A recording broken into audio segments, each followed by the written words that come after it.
Siapa yang? Assalamualaikum. Ya, waalaikumsalam. Dari mana Bu? Nama, sebutkan nama. Maaf saya Bapak Kang Dede ya. Oh maaf, Bapak. Ups. Diberi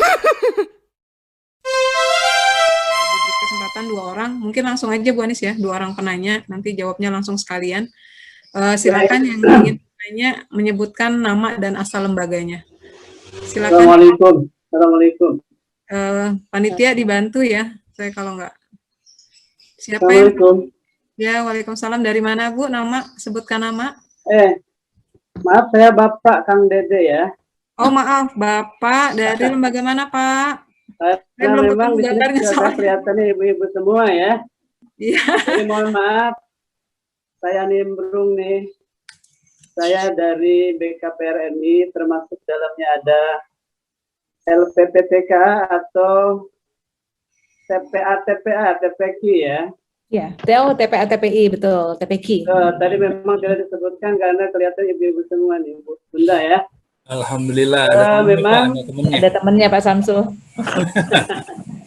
Masa pandemi ini luar biasa Bunda ya, yang kita rasakan. Pembelajaran kami dibatasi dengan tidak bertatap muka jelas. Apalagi yang namanya belajar ngaji rasanya sangat tidak efektif gitu loh. Sangat tidak efektif.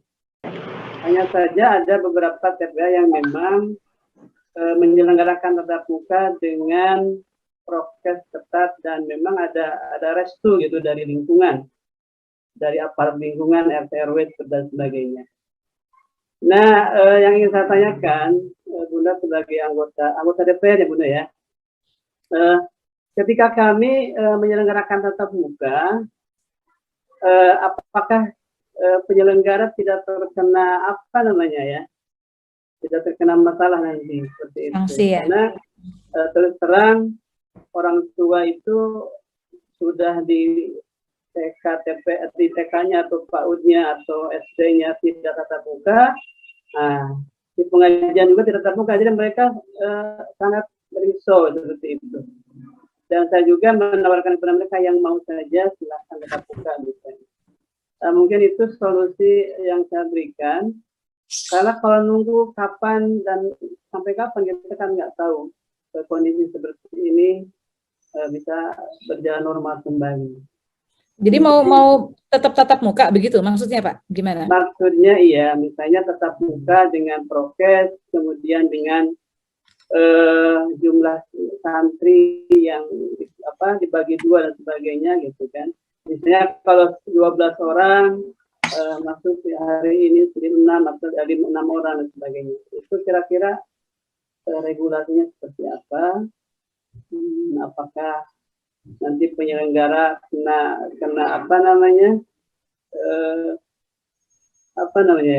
melanggar aturan tidak gitu.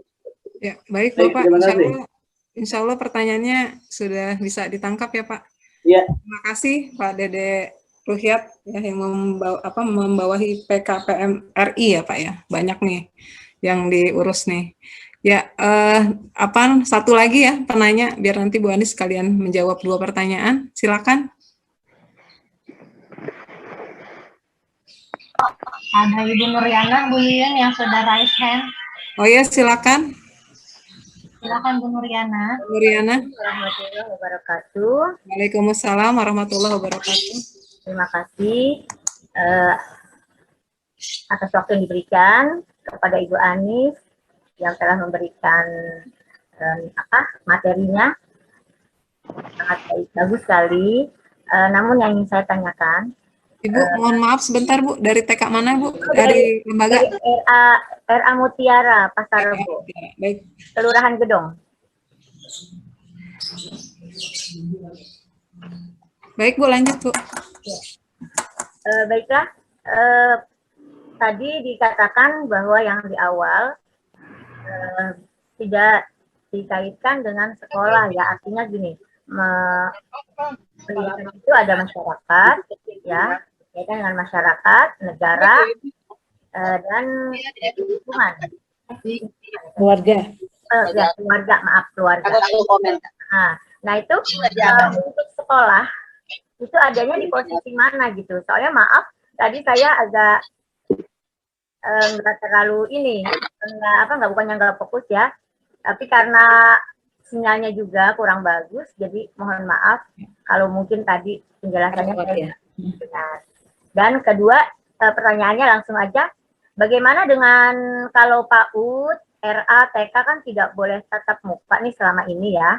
Namun bagaimana dengan TPA-TPA, pengajian-pengajian yang ada di lingkungan, itu maaf di lingkungan saya juga banyak pengajian-pengajian yang pada buka dari awal pandemi yang pertama dulu ya, itu juga TPA udah mulai pada masuk gitu ngajinya, pengajian yang di rumah-rumah gitu. Itu bagaimana? Ya. Baik, Bu Nuriana, cukup ya, Insya Allah. 2 pertanyaan dari Bu Nuriana dan 1 dari Pak Deden Ruhyat. Baik, Bu Ani, bisa langsung dijawab atau perlu kami ulang pertanyaannya? Ya, yang pertama dari Pak Dede Ruhyat. Pak Dede Ruhyat, itu ditanya soal aturannya. Waduh, saya belum tahu itu ya. Kalau memang melaksanakan, karena kalau di DKI itu kan ada ketentuan tentang PPKM darurat, itu mana yang boleh buka, mana boleh tidak gitu. Ya, dari Gubernur DKI Jakarta itu sektor esensial yang boleh buka, itu pun dengan prokes ketat. Sektor esensial yang menyangkut hajat hidup orang banyak. Sementara yang non esensial itu diminta untuk bersabar gitu. Jadi yang esensial ini yang memenuhi hajat hidup orang banyak ya, sakit contohnya seperti itu. Dan kalau tetap melaksanakan itu seperti apa? Tentu resiko ini ditanggung oleh banyak pihak kalau misalnya tetap begitu ya. Kalau kita tetap melaksanakan pembelajaran tatap muka, sementara pemerintah melarang, resikonya nanti bukan hanya ditanggung oleh si anak itu, tapi juga ditanggung oleh sekolahnya, ditanggung juga, dan itu akan kita tahu bahwa tingkat penularan itu sangat tinggi sekali ya untuk yang varian Delta ini yang sekarang menimpa Indonesia. Itu sangat tinggi gitu, dipertimbangkan Pak, dan saya belum tahu aturannya, tapi kalau mengacu kepada peraturan gubernur, yang boleh untuk dibuka dan berjalan itu yang sektor esensial, artinya yang sangat dibutuhkan hajat hidup orang banyak begitu. Sementara yang tidak terlalu esensial itu diminta untuk selama PPKM darurat ini bersabar sampai dicabut status itu gitu. Tapi kalau untuk sekolah menunggu lagi dari Kementerian Pendidikan. Nah, itu di situ ya, pendidikan dan kebudayaan. Jadi saya belum bisa jawab dengan langsung begitu ya, tapi kita ajak untuk melihat aturan dari gubernur ya, apakah lembaga pendidikan ini termasuk yang esensial begitu. Begitu ya Pak Dede Ruhyat ya, bersabar dulu. Kalau menurut saya ya, bersabar dulu. Pemerintah rencana mencabut PPKM darurat itu 26 Juli. 26, kan tadinya 20 Juli. Tambah lagi seminggu jadi 26 Juli, itu sebentar lagi. Nanti kita setelah dicabut, kita lihat apakah lembaga pendidikan ini diperkenankan untuk tatap muka. Begitu Pak Dede ya. Baik. Terima kasih. Ya, kemudian untuk Bu Nuriana, tadi sekolah masuk di mana gitu kan, tanggung jawab pendidikan anak itu 3 tadi yang saya sebutkan, keluarga, kemudian masyarakat, kemudian negara.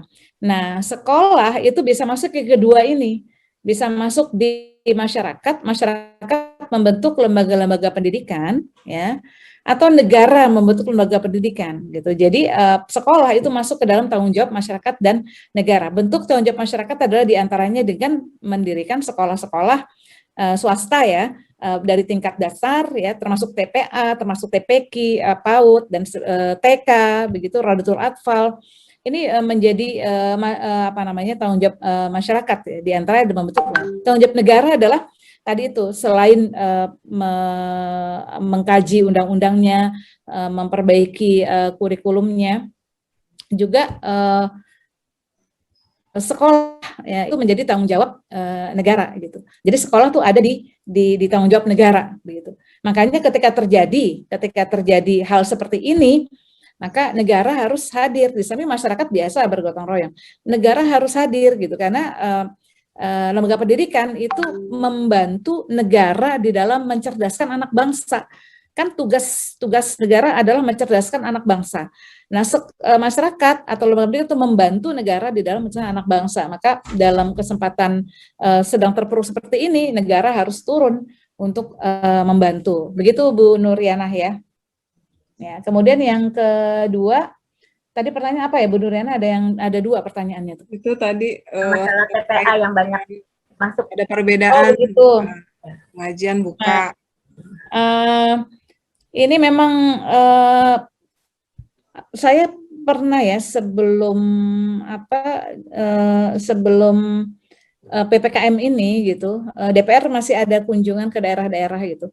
Saya lihat daerah-daerah masyarakatnya itu di pelosok ya, itu kayak normal-normal aja, kayak nggak ada pandemi gitu, jarang yang pakai masker gitu ya. Terus mereka biasa aja gitu, pengajian juga jalan gitu, rumah makan juga tetap buka gitu. Saya pikir ini apa nggak takut gitu.